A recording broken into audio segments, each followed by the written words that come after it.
Hola, ¿cómo están? Me presento, soy Carolina Faúndez.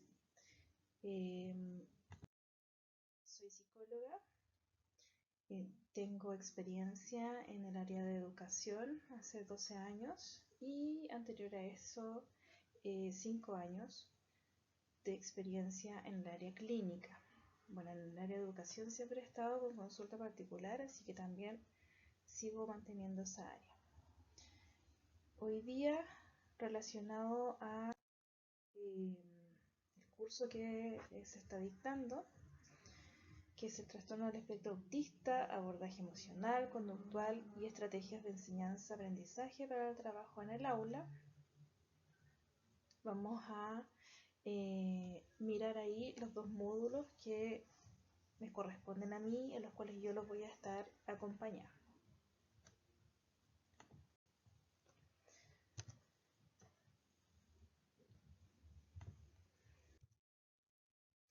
El primer módulo vamos a mirar ahí la revisión histórica, haciendo una breve revisión del trastorno del espectro autista y así poder conocer los diferentes enfoques que han estudiado el TEA desde la salud. Vamos a mirar también las bases biológicas, haciendo una revisión a grandes rasgos de estas y el marco para su diagnóstico. Vamos a mirar también cómo podemos reconocer el diagnóstico, o sea, ver los síntomas clínicos para configurar el diagnóstico del TEA. También para verlo y darnos cuenta cómo ha evolucionado y de esta forma lograr expresarnos y entender que este diagnóstico está dentro de una categoría que ahora la denominan espectro. También vamos a revisar ahí la normativa nacional, asociado como al área de la inclusión escolar, y los distintos programas que a lo mejor están ahí asociados. Y dentro de la normativa, ¿cierto?, está la actual Ley 21.545, que también se conoce como la Ley TEA. Entonces tenemos que mirar ahí un poco a fondo esta normativa y también ver el impacto que este va a tener tanto en sus estudiantes como en la comunidad educativa. Luego nos voy a acompañar también en el módulo 2, donde vamos a mirar el desarrollo cognitivo. Vamos a mirar buscando el objetivo de revisar y comprender el desarrollo cognitivo del alumnado TEA a través del todo ciclo vital. Luego vamos a mirar el desarrollo del lenguaje y la comunicación, la interacción social y el desarrollo motriz y sensorial, que son parte como del diagnóstico. Entonces vamos a ir haciendo un paralelo entre lo esperado, lo normativo y cuáles son, entre comillas, como las fallas que presentan los niños, las personas con TEA. Entonces, comenzamos este módulo con la revisión histórica de autores. Hay distintos autores, pero los más relevantes son los que vamos a mirar a continuación. Los autores destacados en el área del espectro autista son Leo Kanner y Hans Asperger. Me imagino que reconocerán el término Asperger porque antiguamente se utilizaba mucho. Leo Kanner nació el 13 de junio de 1894 en Ucrania. Fue un psiquiatra austriaco de origen judío y es muy conocido por su descripción de lo que actualmente nosotros conocemos como el trastorno del espectro autista. Hans Asperger, nacido el 18 de febrero de 1906 en Austria, también psiquiatra, pero además pediatra austriaco, se destacó por sus primeros estudios asociados a la neurología en los niños y en específico con la neurología atípica, lo que más adelante vamos a conocer dentro del módulo 2.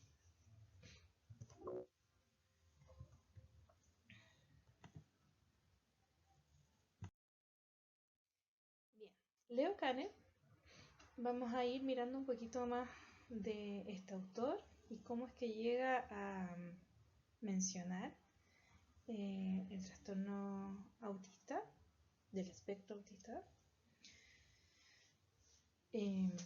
Bueno, él incorpora el término autismo al significado actual, luego que aparece un artículo en 1943 donde habla del autismo, llamado Autistic Disturbance of Affective Contact, trastorno autista del contacto afectivo.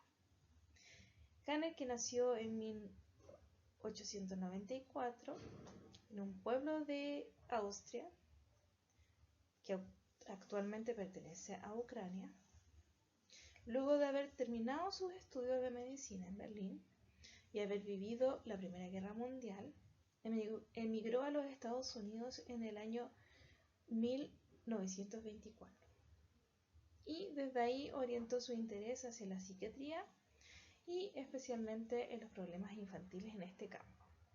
Voy a hacer aquí una pequeña detención porque surge este diagnóstico y no el diagnóstico, sino más bien el estudio del diagnóstico en el contexto de la Primera Guerra Mundial.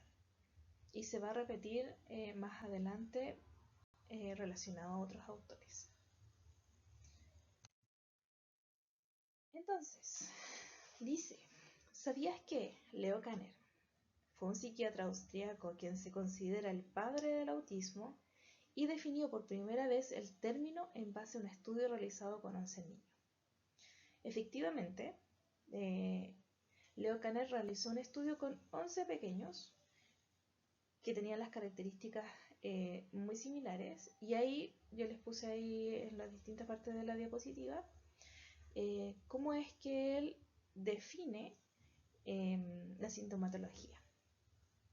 Entonces él dice que estos pequeños coincidían en estas áreas, en una incapacidad para establecer relaciones,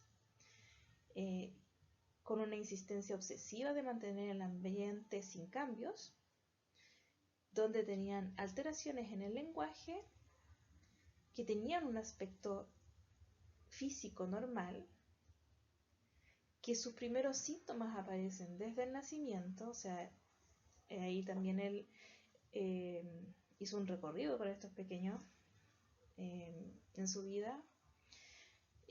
Aparecen en ocasiones habilidades especiales y presentan un buen potencial, pero limitado, de intereses, a ciertos intereses.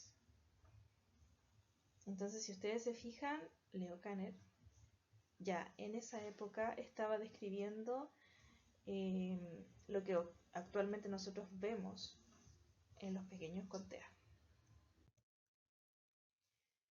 Kanner propuso como criterios que definían el autismo precoz lo siguiente: que para poder diagnosticar que la persona tuviera un aislamiento profundo para el contacto con las personas, un deseo obsesivo de preservar la identidad, una relación intensa con los objetos y la conservación de una fisionomía inteligente y pensativa, una alteración en la comunicación verbal manifestada por un mutismo o por un tipo de lenguaje desprovisto de interacción comunicativa.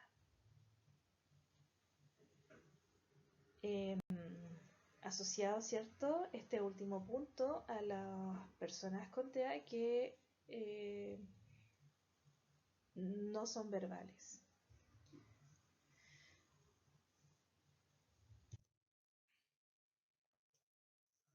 De todos estos aspectos, en 1951, Kanner destacaba como característica nuclear la obsesión por mantener la identidad, expresada por el deseo de vivir en un mundo estático, donde no son aceptados los cambios.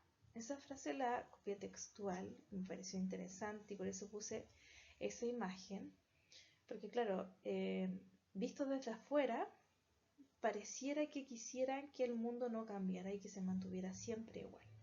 En el tema de ser muy sensibles y muy estructurados, entonces son muy sensibles a los cambios y los cambios pequeñitos. Entonces, ahí Leo Kanner describe esto en base a esta frase.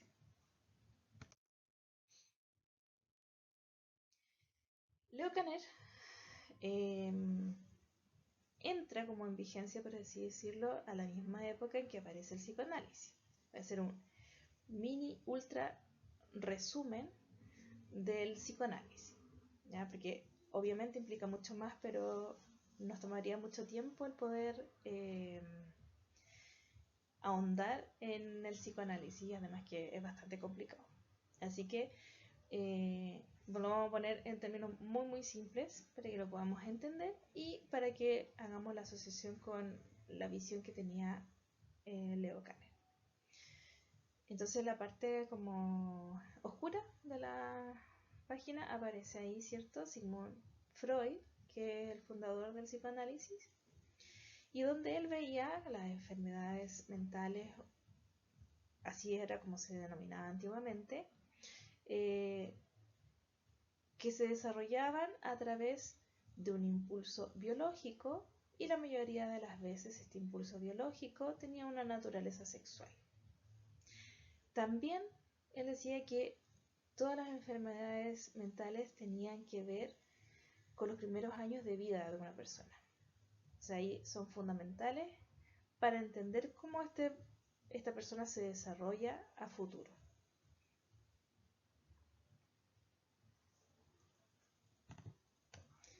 Y también basa, bueno, ahí no se ve en la diapositiva, creo, todos sus estudios y todos los análisis de las personas en la exploración del inconsciente. Pues aparece ahí también esta imagen de Sigmund Freud, como con su cabecita abierta y con todo lo que podría salir de ahí dentro de una exploración. Entonces en esa época surgen interpretaciones contradictorias y discordantes, con lo cual por sobre todo se extendió el punto de vista de que el autismo dependía exclusivamente de determinantes emocionales ligados al vínculo materno. Esa sería, ¿cierto?, la visión psicoanalista. Todo era visto desde ese punto de vista y Leo Kanner no le gustaba para nada, él tenía otra visión. Entonces estaba escandalizado por la tendencia a considerar por decreto que el destino de un bebé venía determinado de modo exclusivo por lo que ocurre en el interior y alrededor del neonato. O sea,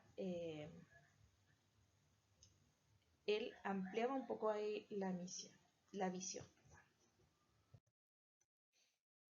Durante la década de los 50 y 60, entonces este debate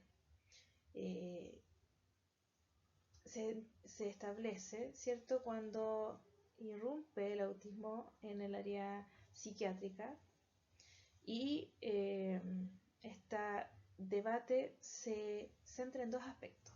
Por un lado, la vinculación con la esquizofrenia y por otro, la interpretación psicodinámica, que es la interpretación del psicoanalista.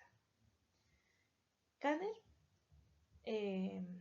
ahí realizó una fundamentada separación entre el autismo y la esquizofrenia. O sea, dejó claro desde un principio que el autismo era una condición diferente a la esquizofrenia. Entonces, para Kanner el cuadro clínico del autismo tal como él lo había descrito con anterioridad, era tan específico que se podía diferenciar claramente no solo de la esquizofrenia, sino de otros trastornos. Asociado, ¿cierto?, a esta visión del psicoanálisis, es como Leo Kanner luego habría escrito en 1950 el libro titulado En defensa de las madres, cómo educar a los niños a pesar de los psicólogos más celosos. Encontré ahí una portada que me pareció interesante porque además el título es muy expresivo, ¿cierto? Kanner dice, no existen suficientes refugios para los bombardeos verbales que llueven sobre los padres contemporáneos en esa época, ¿ya? Todo en torno a esta discusión, ¿cierto?, que existía frente a el psicoanálisis, que decía que el entorno era el responsable de generar esta condición en un niño, y por otro lado, donde Kanner decía, no tiene que ver el entorno, sino que hay características específicas de estos pequeños que están naciendo y que configuran una condición. Nos vamos a ir a mirar ahora entonces el otro autor relevante, que es Hans Asperger. Hans Asperger fue un pediatra vienés que era 12 años más joven que Kanner, y después de graduarse en medicina en Viena fue contratado en el Hospital Infantil de la Universidad de Viena. Después, un año más tarde, en 1944, publicó observaciones muy similares a las de Kanner, pero como estaban escritas en alemán y él en esa época no tenía mayor contacto con Estados Unidos, se limitó ahí el tema de la difusión de lo que él proponía y hablaba. Eran entonces contemporáneos en esa época.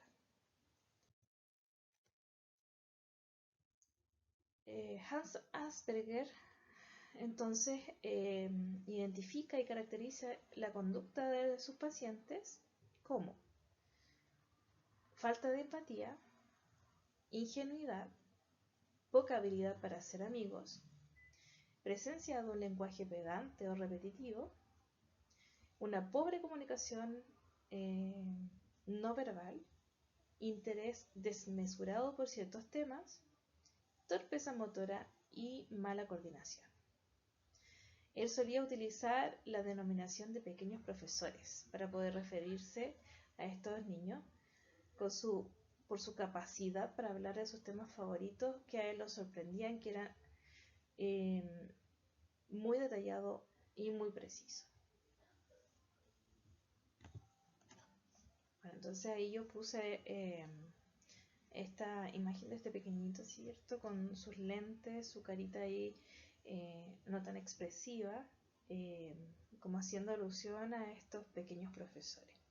Que claro, hay niños que sus características los ponen como en esa posición, cuando tienen intereses restringidos, ¿cierto? Y los vemos ahí conversando de las cosas que a ellos les interesa mucho y sin mucha expresión.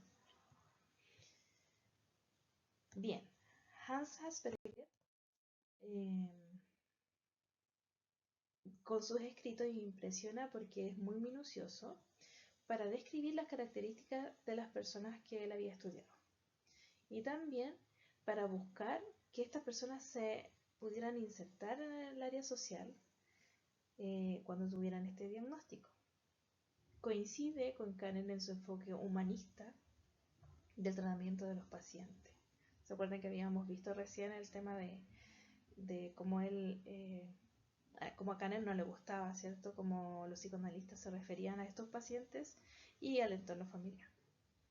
Entonces, y aquí viene una parte importante que yo la destaqué, porque Hans Asperger ya en esa época decía y afirmaba que los maestros, los docentes, los profesores trabajarían mucho mejor y conseguirían los mejores resultados si se ponían de su lado, en el sentido del lado de las personas con el trastorno del espectro autista. Proponía una educación basada en la comprensión. Entonces, en su época, Hans Asperger ya sostenía algo que hoy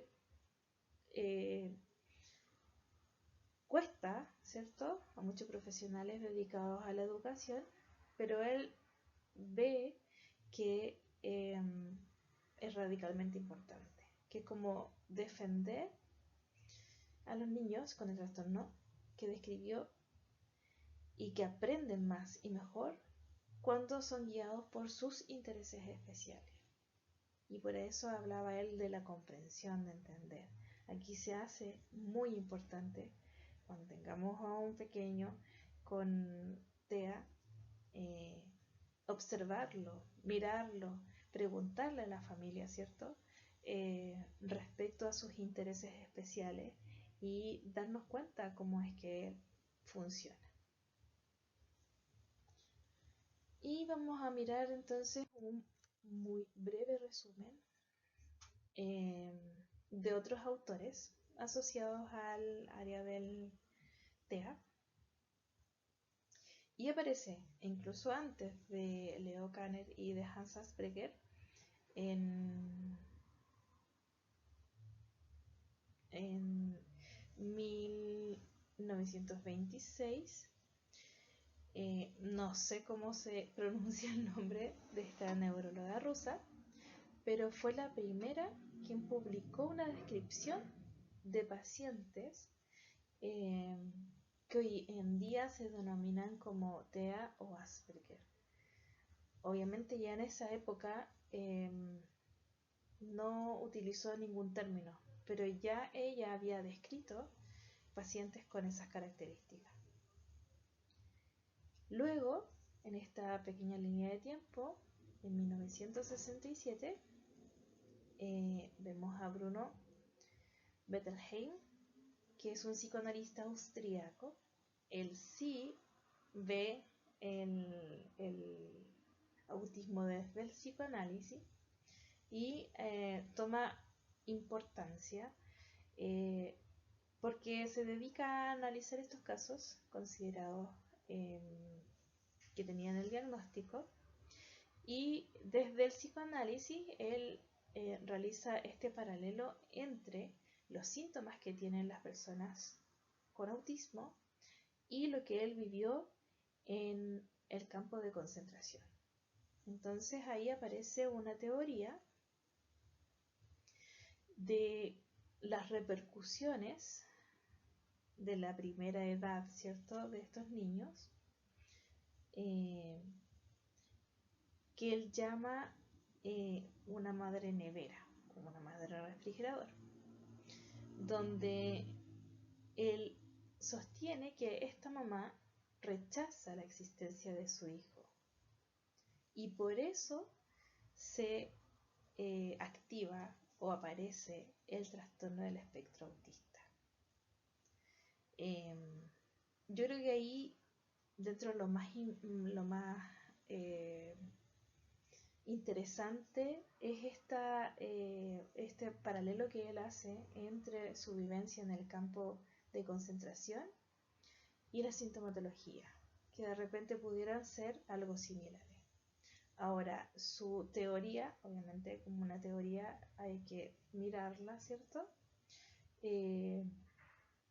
Pero en esa época todos los trastornos desde el psicoanálisis, ¿cierto?, estaban encasillados como con la relación con la madre.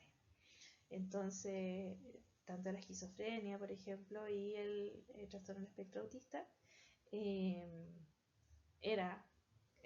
ha causado, ¿cierto?, de esta mala madre que no empatiza con su hijo y que lo rechaza, entonces genera estos trastornos. ¿Ya? Vamos a pasar entonces a 1970. Aparece también ahí otro psiquiatra, Gerard Boch, quien realiza una monografía donde en esta ocasión ubica el síndrome de Asperger dentro del autismo. O sea, entre comillas, como un poco lo que vemos hoy. Pero ya fue en 1970 donde él hace este cambio. Y independiente de que apareció, ¿cierto?, el síndrome de Asperger, es Lorna Wing, una psiquiatra británica, quien difunde y traduce el trabajo de Hans Asperger, y ella utiliza por primera vez el término síndrome de Asperger.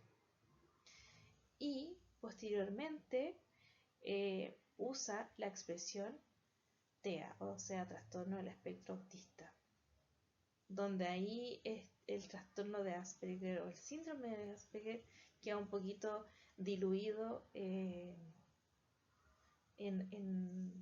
este otro gran concepto que es el TEA.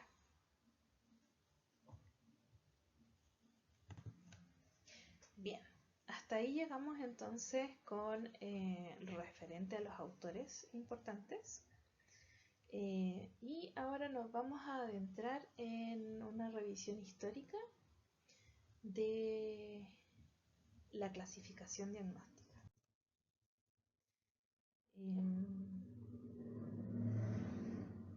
Aquí aparece el DSM y el CIE. Vamos a revisar un poquito qué es lo que significa cada uno de estos términos, por qué son importantes, y qué es lo que en la actualidad vemos y entendemos como el trastorno del espectro autista. Ya vimos la parte como de los autores, cómo fueron reconociendo con sus estudios, con sus actividades relacionadas como a la observación y al tratamiento de estos chiquititos con TEA. Y ahora lo vamos a mirar como desde lo más concreto, cómo es que configuramos esta clasificación diagnóstica. Bien, DSM es la sigla de Diagnostic and Statistical Manual of Mental Disorder, cuya traducción al español es Manual Diagnóstico y Estadístico de los Trastornos Mentales. Es una herramienta que se utiliza en medicina y psiquiatría para diagnosticar enfermedades mentales. Y la última versión que existe del DSM es el DSM-5, que se lanzó en el 2013 por la Asociación Americana de Psiquiatría. Personalmente, yo como psicóloga sigo como el avance desde este manual, desde el DSM. Les voy a presentar ahí también el CIE 11. Bueno, perdón, que iba a decir CIE 10, pero es porque yo salí de la universidad con el CIE 10. Ya, y el CIE es la clasificación internacional de enfermedades. También es un manual que proporciona un lenguaje común que permite a los profesionales de la salud compartir información estandarizada en todo el mundo. Es una herramienta para registrar, notificar y agrupar afecciones y factores que influyen en salud. Y la última versión que tiene este CIE es el CIE 11, que entró en vigor el 1 de enero del 2022. Entonces está mucho más actualizado que el DSM.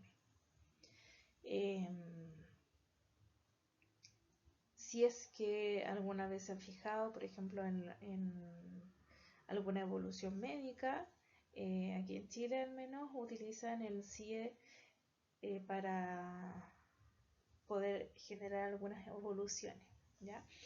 Me imagino, dada la fecha, que ya están utilizando el CIE 11. vamos a mirar un poquito más en profundidad primero el CIE-11 y después nos vamos a ir a el DCM, que a mí me parece mucho más interesante en términos de ver cómo evolucionó el poder diagnosticar el TEA. El CIE-11 es fruto de 10 años de trabajo y sustituye a la anterior clasificación publicada hace ya 28 años, con la intención tanto de ofrecer una visión actualizada de las diferentes condiciones de salud y enfermedad, como de simplificar la estructura de codificación para que los profesionales registren más fácilmente las mismas. ¿Ven? Que ahí aparece como en estas evoluciones médicas una codificación que ellos entienden, digo ellos porque la mayoría de los médicos son los que más utilizan. Sin embargo, yo les mencionaba adelante que yo utilizo, pero además el DCM-5 o el DCM en general tiene una estructura para categorizar distintas áreas de la persona. Entonces, no es solamente el diagnóstico, sino una categoría asociada que es un examen multiaxial. No voy a adentrarme en eso porque no es lo que nos trae el curso, pero es como para contextualizar por qué probablemente los profesionales de salud mental utilizamos más el DCM que el CIE en el área como de diagnóstico. Bien, el CIE-11 actualiza los criterios diagnósticos del autismo en la misma línea que la establece el DSM-5, ¿ya? O sea, termina siendo muy similar a los diagnósticos de ambos. De hecho, el DSM-5, si ustedes lo van a revisar, les aparece ahí un apartado donde, entre comillas, advierte que los códigos del DSM-5 están en paralelo con los códigos del CIE. No sé si el CIE 10 o el CIE 11. Creo que el CIE 10, porque el CIE 11 aparece después del DSM-5. Sí. En este sentido, recoge el término único de trastorno del espectro del autismo y engloba en esta categoría el autismo, el síndrome de Asperger, el trastorno desintegrativo infantil y otros trastornos generalizados del desarrollo no especificados.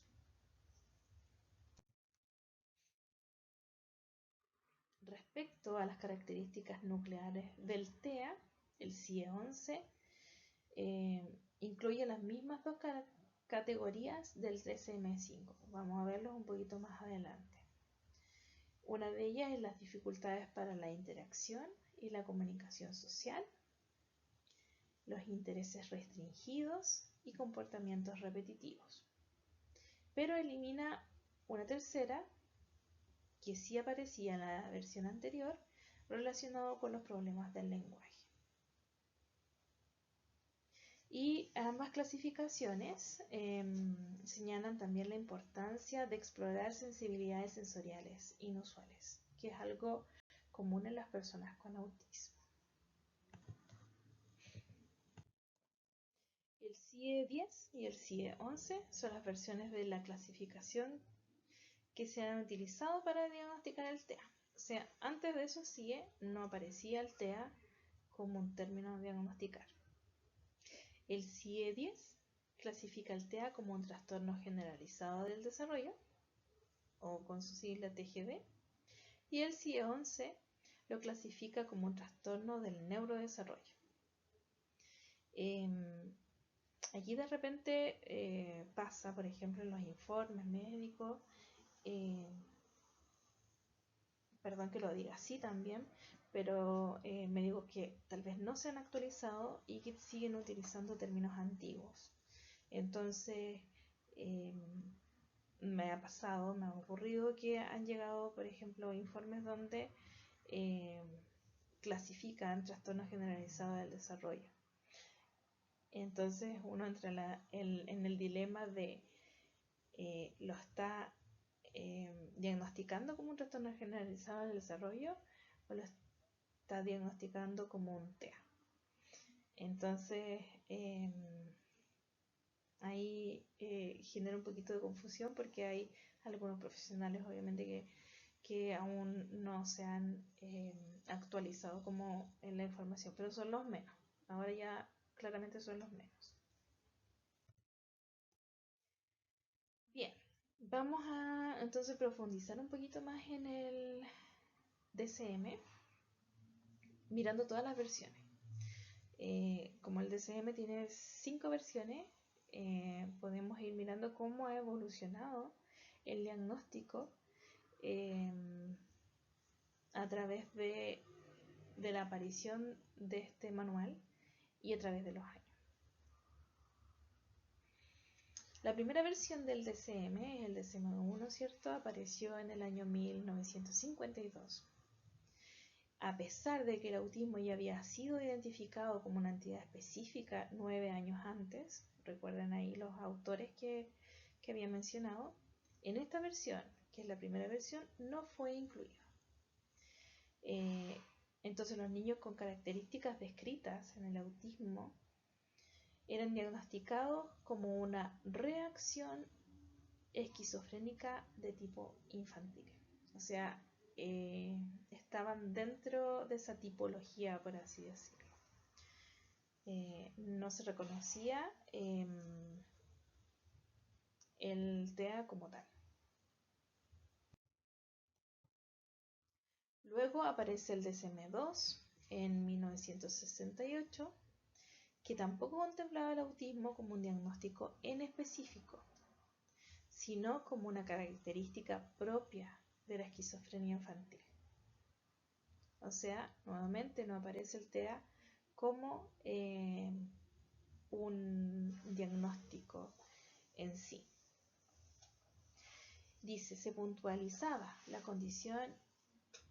que la condición puede manifestarse por conductas autistas atípicas y aislamiento.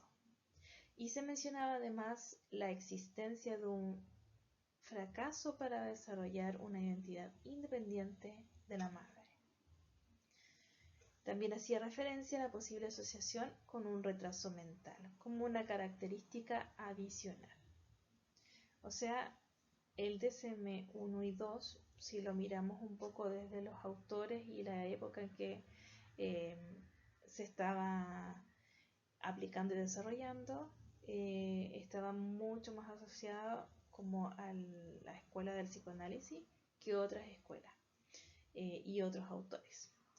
¿Ya? Entonces hasta aquí aún seguía siendo parte de la esquizofrenia infantil, pero sí hacía como esa alusión a conductas autistas, atípicas y aislamiento. Entonces no fue hasta 1980, con la publicación del DSM-3, cuando se incorporó el autismo como una categoría diagnóstica específica. O sea, ya en sí mismo sola. Se contemplaba como una entidad única y donde se le llamaba y denominaba autismo infantil. Y en este DSM-3 se puntualizó que se requerían 6 condiciones y todas deberían estar presentes para dar el diagnóstico de autismo infantil. Primero, que su inicio fuera antes de los 30 meses. Después, que existiera un déficit generalizado de receptividad hacia las otras personas, o sea, desde la interacción con el otro.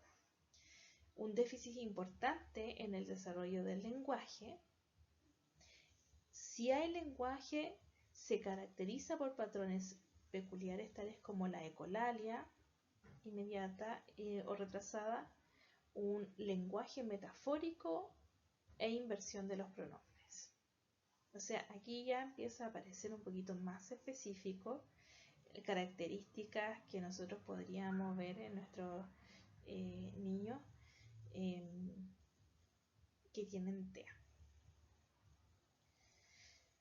Otra de las condiciones que decía el DSM estrés que debía existir eran respuestas extrañas a varios aspectos del entorno.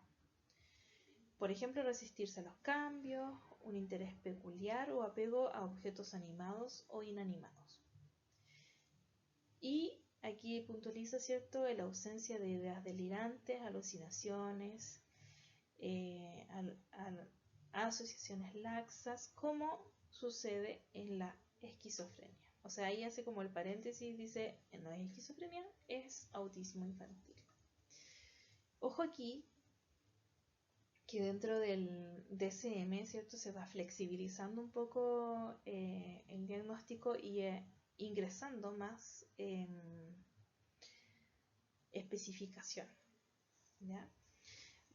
Pero quiero puntualizar aquí y mirar esta parte donde dice que todas estas condiciones debían estar presentes. Entonces, ¿qué digo ojo?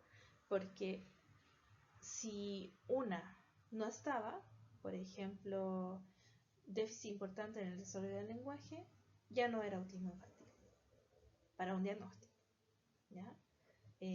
Lo voy a puntualizar nuevamente más adelante para que vean ahí por qué se hace importante en estos manuales que siguen los profesionales, que seguimos los profesionales, porque nos da la orientación y así como el contexto y el cuadradito, por así decirlo, de donde nosotros tenemos que mirar y decir, ¿cumple con estas características o no las cumple?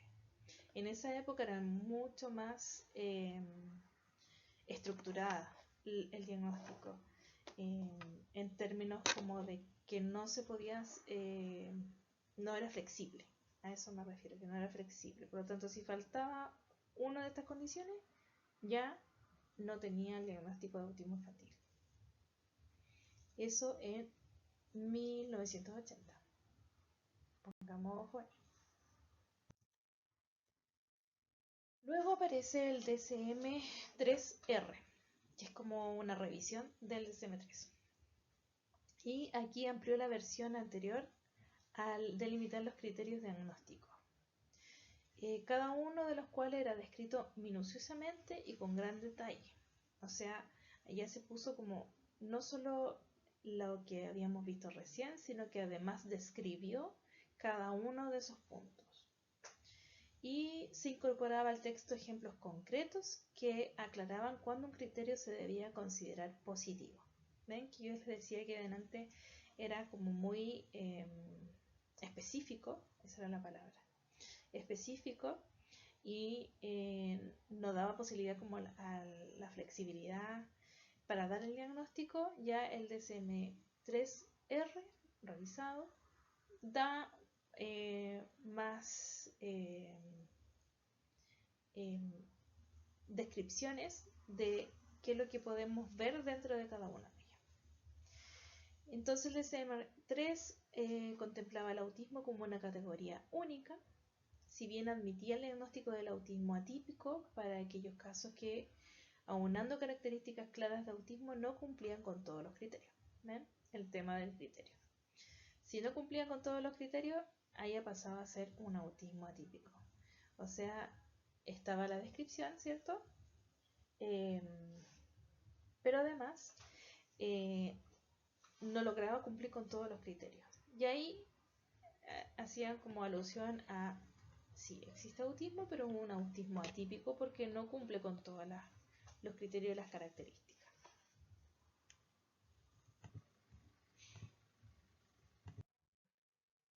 En los años 1994 y 2000 aparecieron respectivamente el DSM-4 y el DSM-4-DR, que también es el revisado, que aunque no planteaban modificaciones sustanciales entre ellos, representaron un nuevo cambio radical.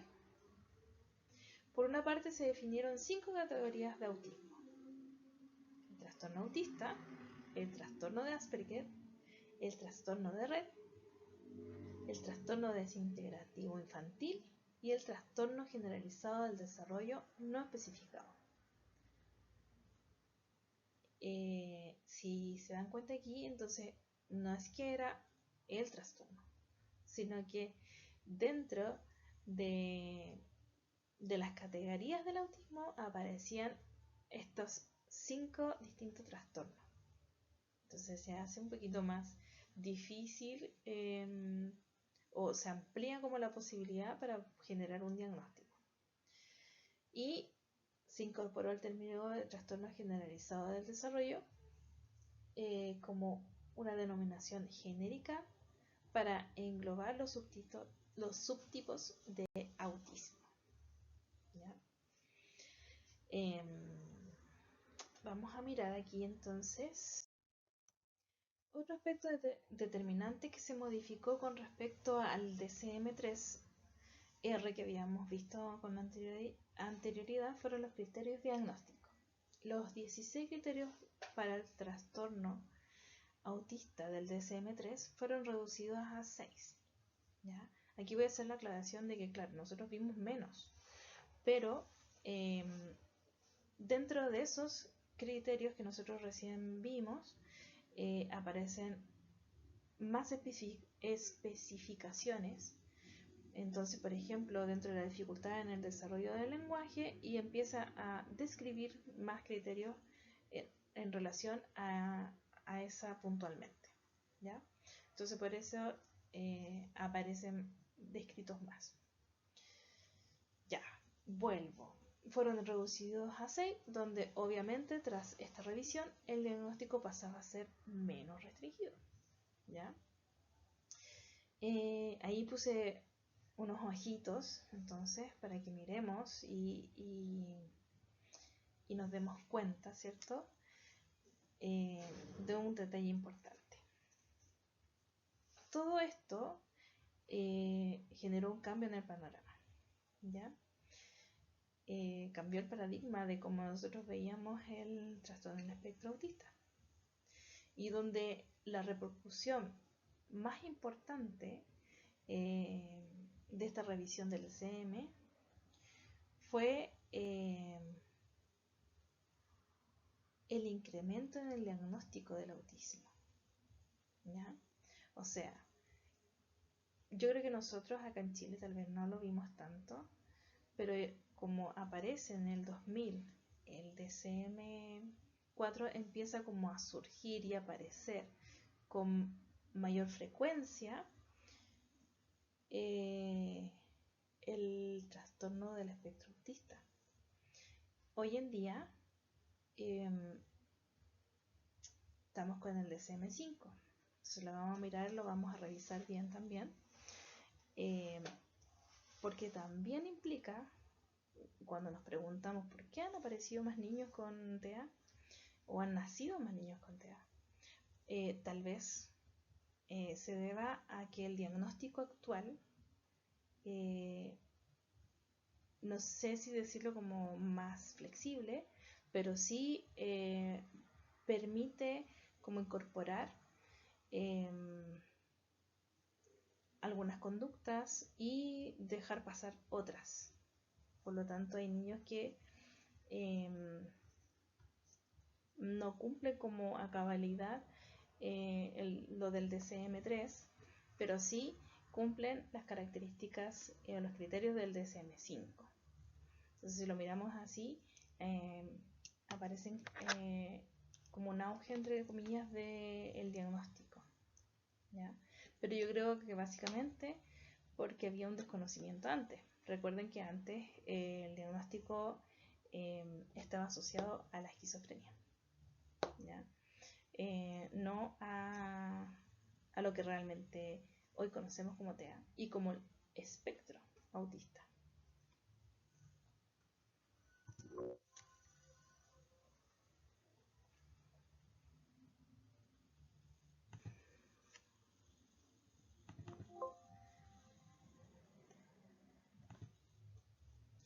Vamos a ver ahora entonces el DSM-5.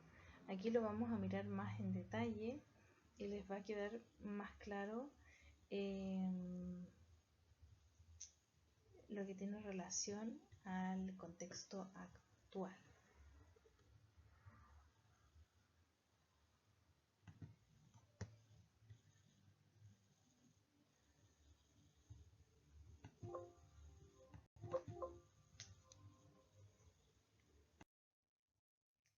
El DSM-5, lanzado en el 2013 y vigente hasta el momento, consolida conceptualmente el autismo, con lo cual sustituye la denominación que existía de trastorno generalizado del desarrollo por la de trastorno del espectro autista, TEA. Este cambio de apelativo, de concepto, tiene un alcance que va más allá de una simple adecuación semántica. Los trastornos generalizados del desarrollo, tal como se contemplan en el DSM-4-TR, incluyen el trastorno de red. Sin embargo, actualmente se conoce lo suficiente sobre este trastorno para ser considerado una enfermedad neurológica específica cuya relación con el autismo no va más allá de coincidir en algunos síntomas. Entonces, se saca todo lo que tiene que ver con el trastorno generalizado del desarrollo, el trastorno de red, y se deja por sí solo el trastorno del espectro autista. Vamos a ver entonces los criterios diagnósticos actuales del trastorno del espectro autista.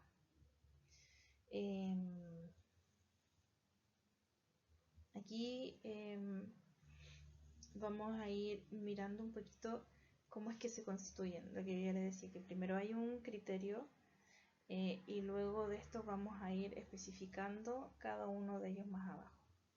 ¿Ya?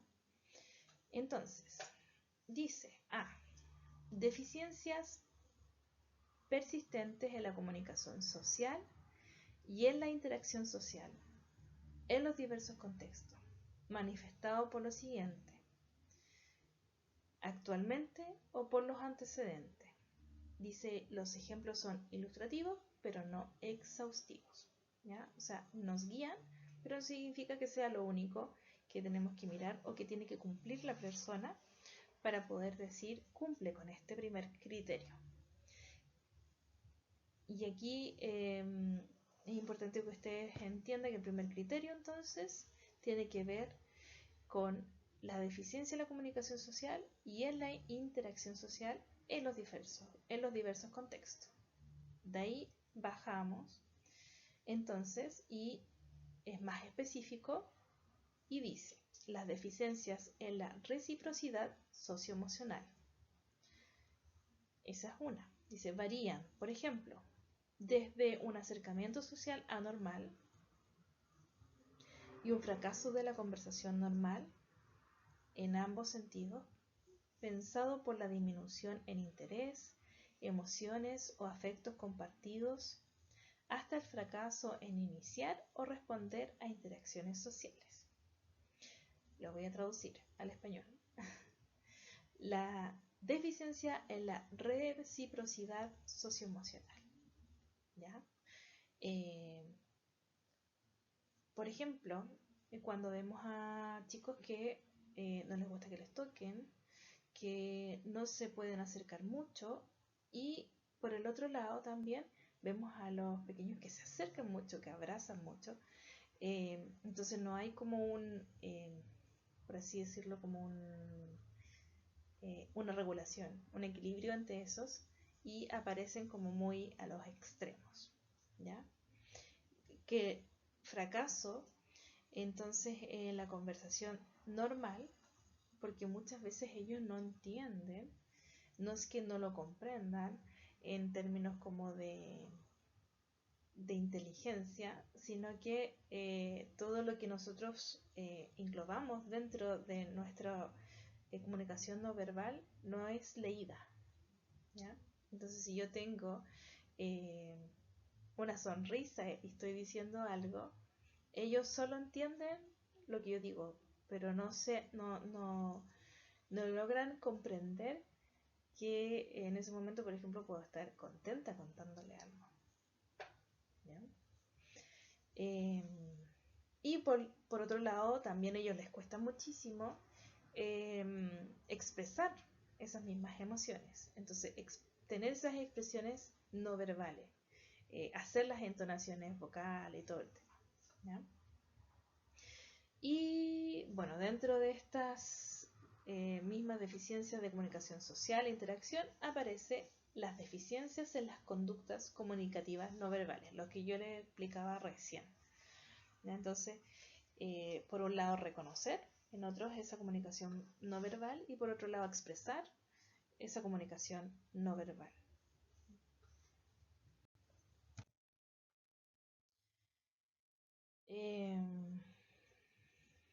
Las deficiencias en las conductas comunicativas no verbales utilizadas en la interacción varían, por ejemplo, desde una comunicación verbal y no verbal poco integrada, pasando por anomalías del contacto visual y del lenguaje corporal, o deficiencias de la comprensión y el uso de gestos, hasta una falta total de expresión facial y de comunicación no verbal.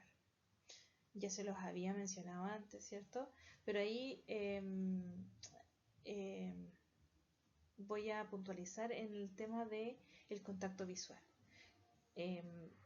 Muchas veces es un buen indicador, ¿cierto? Cuando a los pequeños les cuesta el contacto visual. No por distracción, no por estar moviéndose, no por estar haciendo otras cosas, sino porque pasa o genera como una tendencia a generarles incomodidad o no entender que el contacto visual dentro de una conducta, dentro de la comunicación, es importante. Entonces, no es algo relevante. Por eso no lo expresan muchas veces. Entonces ahí nosotros nos podemos dar cuenta como parte de las dificultades. Aparece también las deficiencias en el desarrollo, mantenimiento y comprensión de las relaciones. Varían, por ejemplo, desde dificultades para ajustar el comportamiento en diversos contextos sociales, pasando por dificultades para compartir juegos imaginativos o para hacer amigos, hasta la ausencia de interés por otras personas. ¿Ya? Aquí aparecen varias cosas que tienen que ver con la interacción y con la adaptación a los contextos. Entonces, el no ajustar el comportamiento a diversos contextos sociales. Por ejemplo, si yo lo llevo a un supermercado, entre comillas, vuelvo a decir, ¿se comporta? ¿No se comporta? ¿Hace pataleta? La pataleta también lo pongo entre comillas porque tiene que ver con la hipersensibilidad. Entonces, por ejemplo, la luz, el ruido y todo lo que sucede en un supermercado lo va a descompensar, y entonces, por ende, no va a poder comportarse, ¿cierto?, en estos contextos sociales de una forma adecuada. También, dice ahí, pasando por dificultades para compartir juegos imaginativos, les cuesta mucho lo que tiene que ver con los juegos simbólicos, ¿ya? No logran como hacer esa conexión, son muy, muy concretos. Eso es importante también tenerlo en cuenta. Le cuesta ser amigo y en consecuencia también no tiene mucho interés en la interacción con el otro. Entonces, el juego solitario, que es parte del desarrollo, lo vamos a ver más adelante también, persiste. Prefieren no compartir, prefieren no estar con otras personas porque es parte de sus características.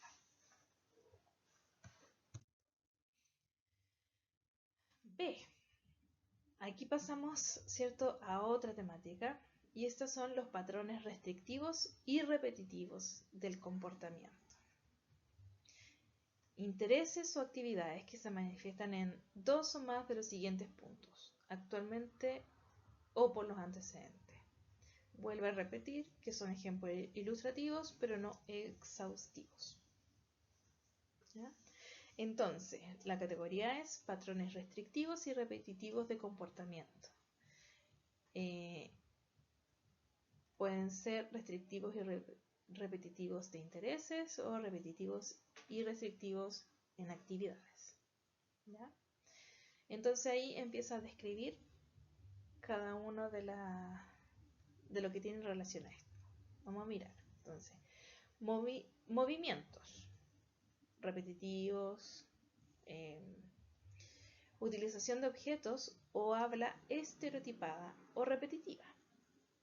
¿Ya? Por ejemplo, dice estereotipas motoras simples.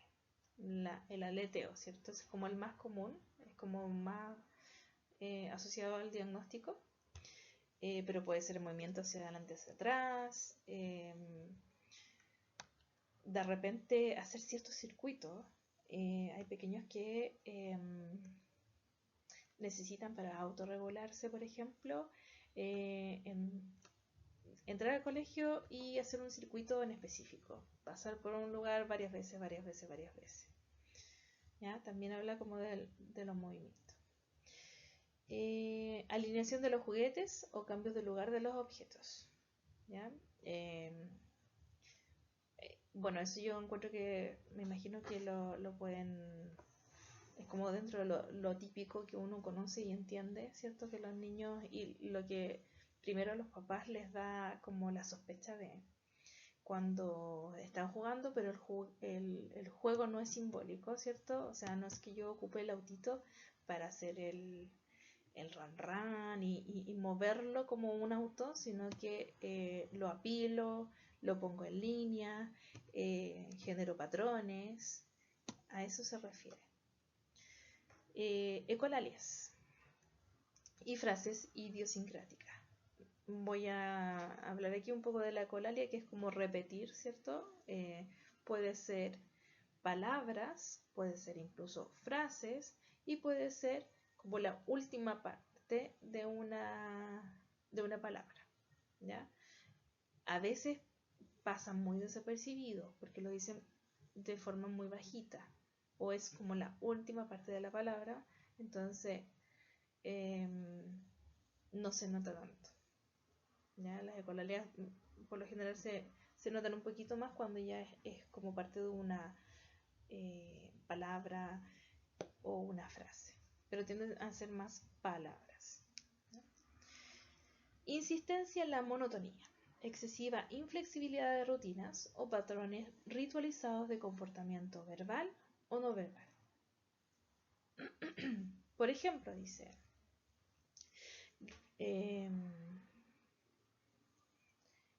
gran descompensación frente a cambios pequeños, dificultades con las transiciones, pensamientos rígidos, rituales de saludo, necesidad de tomar siempre el mismo camino o de comer siempre los mismos alimentos cada día.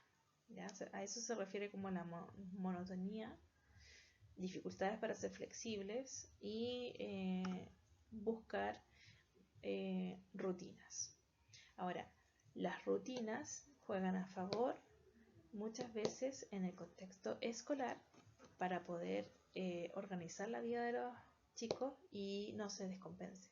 Entonces, igual hay algunas características de ellos que nos sirven, ¿cierto?, para poder generar una buena adaptación y una buena entrega de aprendizajes.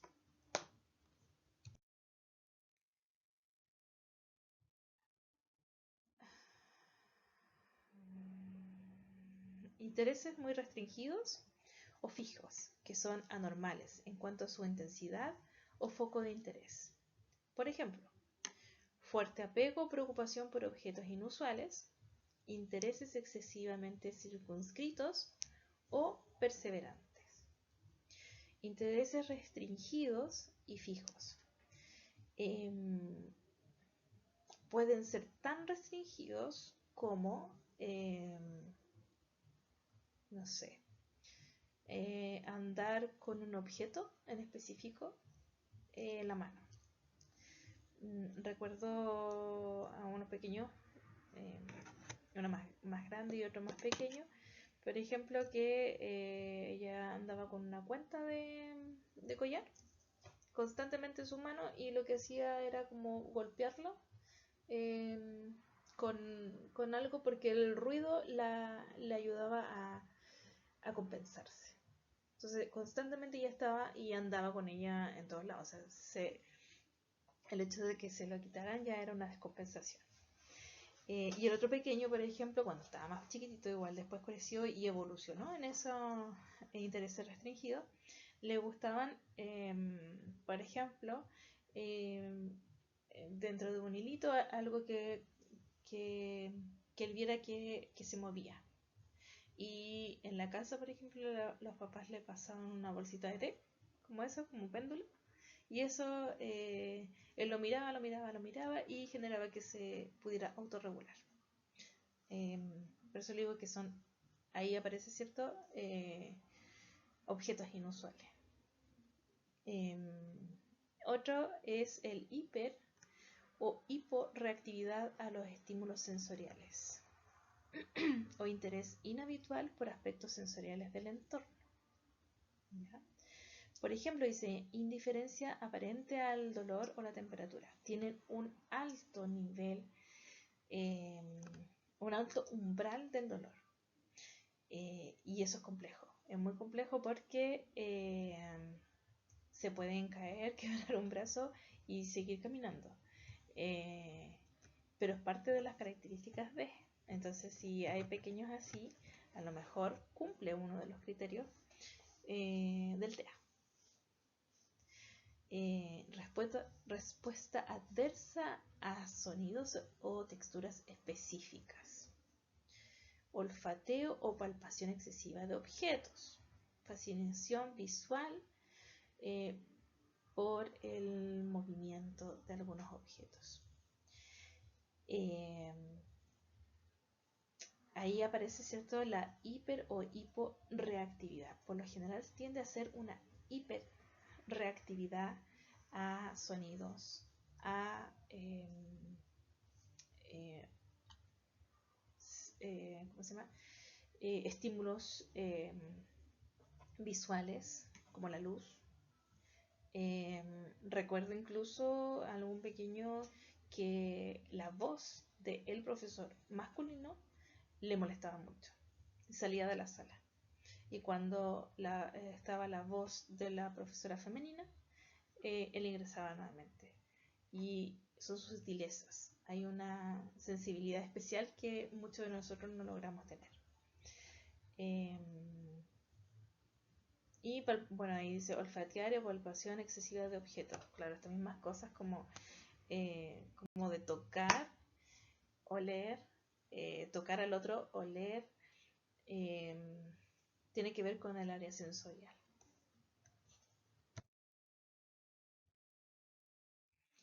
Y aparecen aquí, luego de esa descripción, ¿cierto? Que los síntomas han de estar presentes en las primeras fases del periodo del desarrollo, pero pueden no manifestarse totalmente hasta que la demanda social supera las capacidades limitantes, o pueden estar enmascarados por estrategias aprendidas en fases posteriores de la vida. ¿Ya? Aparecen desde pequeños. A algunos se les nota más, a algunos se les nota menos. Hay algunos que no llegan a un diagnóstico incluso hasta adultos. Hay algunos que están recién ingresando al contexto escolar, en un jardín, y ahí las educadoras comienzan a notar cosas diferentes. Muchas veces a los papás les cuesta asumir el diagnóstico, por lo tanto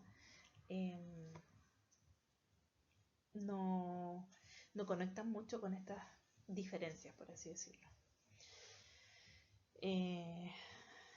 Letra D. Los síntomas causan un deterioro clínicamente significativo en lo social, laboral u otras áreas importantes del funcionamiento habitual. Bueno, el DSM-5 siempre como hace esta salvedad, ¿ya? Deterioro clínicamente significativo tiene que ver con la relación con el entorno y especifica, ¿cierto?, el entorno social, laboral, escolar, etcétera, porque ya es como que es una intromisión en estos contextos donde genera dificultades. Un niño con TEA se nota dentro de el colegio, se nota dentro del aula. Estas alteraciones no se explican mejor por la discapacidad intelectual o por el retraso global del desarrollo. La discapacidad intelectual y el trastorno del espectro del autismo con frecuencia coinciden con otros diagnósticos como comorbilidades. Por lo tanto, bueno, ahí lo que aparece es que es cierto, hay personas con TEA que sí efectivamente pueden presentar discapacidad intelectual, pero no así nos explica mejor con el diagnóstico de discapacidad intelectual, ¿ya? Por todas las características que ya vimos. Entonces hay personas con discapacidad intelectual que no tienen ninguna de estas características. Así que no caben dentro del diagnóstico. Bien, hemos llegado entonces al fin de este módulo con esta revisión. Cualquier duda, consulta la nota para el módulo que tengamos nosotros online. Me las hacen. No digo que las voy a responder al tiro, porque tal vez hay algunas que no las sepa en ese momento, pero las puedo investigar y recordar, ¿ya? Así que en ese sentido, anotemos las dudas y hagámoslas. Y me voy a despedir con un par de diapositivas, entre comillas, como de tareas, ¿ya? Para ponerle un poquito de eso que nos hablaba en un principio estos autores, que era Leo Kanner y Hans Asperger, para ponernos en el lugar de los chicos, de las personas con trastorno del espectro autista, ¿ya?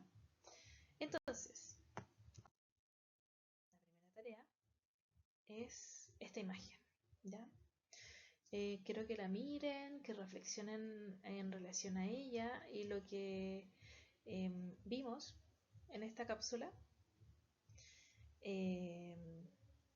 No hay respuestas buenas ni malas, pero la imagen es como para inducir un poco la reflexión asociada a lo que acabamos de ver, ¿ya? El espectro autista, los síntomas asociados, y qué les genera a ustedes desde ahí esta imagen y el trastorno del espectro autista, ¿ya? Es libre, es abierto, así que insisto, no hay respuestas buenas o malas, es una invitación a reflexionar. Y por último, una recomendación, no sé si asociado a esta cápsula, pero de aquí en adelante sí, comenzar a hacer un glosario para poder organizar el aprendizaje. No es con nota, ¿ya? Son recomendaciones solamente para que puedan organizar ahí el aprendizaje, puntualizar algunas cosas importantes y que desde ahí también podamos generar dudas o entre todos generar las respuestas, ¿ya? Así que me despido. Nos vemos prontamente